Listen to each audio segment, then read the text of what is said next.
নীরবে ভাঙল বসত বাড়ি, লন্ডভন্ড সদ্য ধানের চারা জমি। অন্যদিকে বৃষ্টির মরশুম ত্রিপল টাঙিয়ে চলছে ক্ষতিগ্রস্ত পরিবারের বসবাস। চোখে মুখে আতঙ্ক, রাত্রি নামলে এখন ঝাড়গ্রাম জুড়ে হাতি আতঙ্ক। সন্ধ্যা নামলেই গ্রামের মানুষদের বেরিয়ে আসতে হয় মশাল হাতে হাতি তাড়াতে, কারণ দেখা মেলে না বন দপ্তরের। অভিযোগ গ্রামবাসীদের। প্রতিদিনের মতো গতকাল রাতেও ঝাড়গ্রাম জেলার সাঁকরাইলের সিদাকুড়া সোনাকুন্দ্রা এলাকায় প্রবেশ করে 20 থেকে 25টি হাতির দল।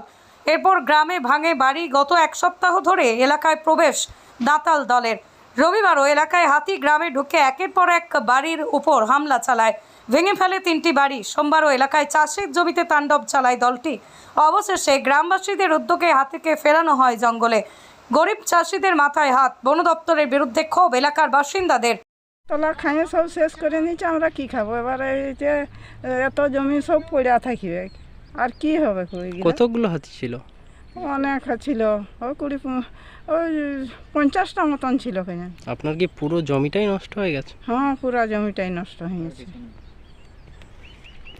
আর কি কিছু নেই। নাই দিলে আমরা কি খাবো? আর রেশন যদি নাই দেয় তাহলে আমাদের তো অন্য উপায় হয়ে যাবে। কোথায় যাবো আমরা? কি নাম আপনার? লক্ষ্মী মাহাতো। আজ গত 5 দিন ধরে আমাদের সিদাকুড়া গ্রাম, পোস্ট কিসমতধানগড়ি, থানা সাঁকরাইল। আমি আর্য মাহাতো বলছি। যা এই যে জমিনে ধান রোয়া করার জন্য যে চারা দেওয়া হয়েছিল সেগুলো প্রায় শেষের মুখে। আর কিছু না বললেই কোনো কিছুই নেই, একবারে শেষ হয়ে গেছে। আর আমরা যে এখন চাষ করব সেরকম কিছু উপায় আমাদের নেই।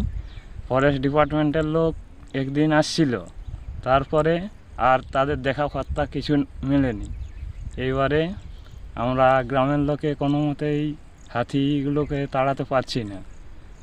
ওই এদিক সেদিক হয়ে যাচ্ছে। কি কি ক্ষয়ক্ষতি হচ্ছে? ক্ষয়ক্ষতি আমাদের এই বরবটি বাড়ি ছিল, ঝিঙে বাড়ি ছিল, এই তলা ছিল জমিনে রোয়া করার জন্য। চারা যেগুলো দেওয়া হয়েছিল সেগুলো আর কিছু নেই। বরবটি বাড়ি তো একবারে শেষ। ঘরবাড়ি আমাদের গ্রামে ভাঙছে প্রায় কোন দিনটা দ্বিতীয় দিন ভাঙছে একটা। আবার কালকেও মোটামুটি এই যে গতকালকেও আসছিল, এসে আমাদের মোটামুটি গ্রামের চারিদিকেই হাতি একরকম। আর কোনো লোকজন নেই আমাদের, সেরকম কোনো মোবিল টমিলের কোনো ব্যবস্থা নেই, বম টম কিছু নেই। নিচ্ছে না বলতে যেতে হচ্ছে, মানে যাওয়ার পরে একটু পোড়া মোবিল দিচ্ছে, এই আর কি। কি নাম যে তারা পৌঁছে দেবে সেরকম কোনো। আমার নাম আর্য মাহাতো। আমাদের সিদাকুড়া বাঁকড়া বিট কলাইকুণ্ডা রেঞ্জ। আমাদের সবজি যে সিদাকুড়া গ্রামে সবজি লাগা হয়েছিল, আমি শশাঙ্ক মাহাতো বলি। সবজি আমার সব শেষ করে দিয়েছে। বরবটি ছিল আর ঝিঙ্গা ছিল কিছু। এ করে আমাদের একদম 20-25টা হাতির দল এসে সমস্ত খেয়ে গেছে। প্রতিদিন কি হাতি আসে? হ্যাঁ, আজকে 4 দিন ধরে হাতি প্রত্যেক দিনেই আসে। আবার জমিনের তলা নষ্ট করেছে প্রচুর পরিমাণে।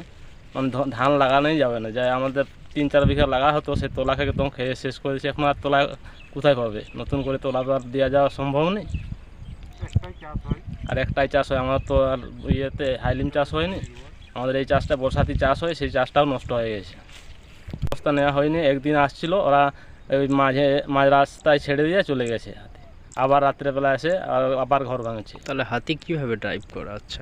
হাতি এখন গ্রামের লোকরা কোনো রকম এই বাড়িতে থেকে যে হুলা টুলা নিয়ে কোনো রকম তাড়ানো হচ্ছে, তো তাড়ানো যাচ্ছে না। তো ওদের অফিস থাকতে কোনো লোকজন ব্যবস্থা করেনি। আর আমাদের তো সেরকম সামানও নেই যে হাতি তাড়াবে। এই পরিস্থিতি থাকতে হচ্ছে। প্রত্যেকদিন রাত্রে ঘুম হচ্ছে না, সবাই জেগে থাকতে হচ্ছে। এমন ধরে চলছে আর কি প্রতিদিনই। কি নাম আপনার? শশাঙ্ক মাহাতো।